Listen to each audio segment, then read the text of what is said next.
What is paradise? Should we pursue it? Can we have it? One definition of paradise is a place of contentment, a land of luxury and fulfillment, containing everlasting bliss, sometimes described as a higher place. Some fictional paradises include Grixon, a Talaxian paradise where one's family meets one underneath their trees, the Klingon Sto-vo-kor, and the elves' undying land. For most of us, paradise is a reward in the afterlife for a life well lived. For Christians, this is heaven. For Muslims, it is the biblical Eden. For Buddhists, a pure land. And for the ancient Greeks, the Elysian fields. All of these paradises have something in common: freedom from death, freedom from pain and suffering, physical infirmity, a genial climate, perfect comfort.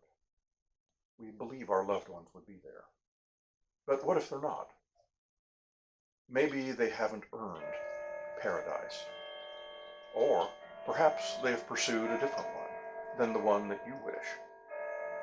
Without family, friends, the perfect acceptance that you hope for, is it still paradise? There is another question. When a person wishes to actualize himself, he may identify with something that he does, such as a painter. Will you be able to paint beautiful paintings in heaven? Or a poet?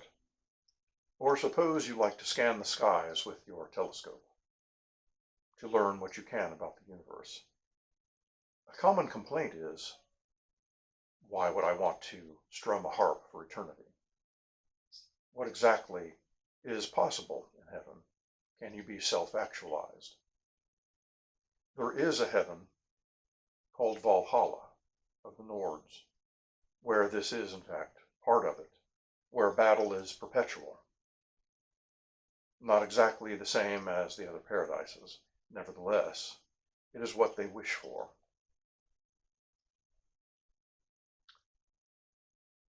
Some have pursued paradise on earth. For example, the hippies pursued a paradise of sorts.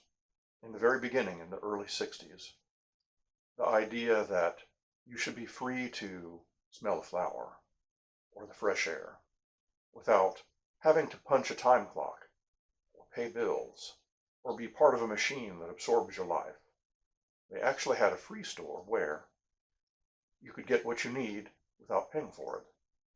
If you had something that you didn't need, you could leave it for someone else.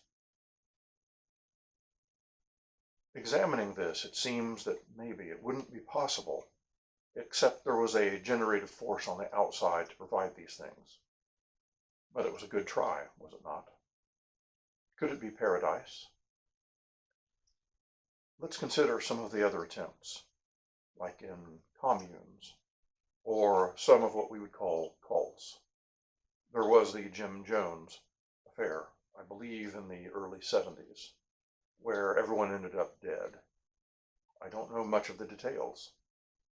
But how about Heaven's Gate, where they believed that aliens would come to take them to paradise? When the comet Hale-Bopp appeared in the 90s, to a person, these people killed themselves so that their spiritual bodies could join the spaceship. Are they in paradise now? Let's hope so.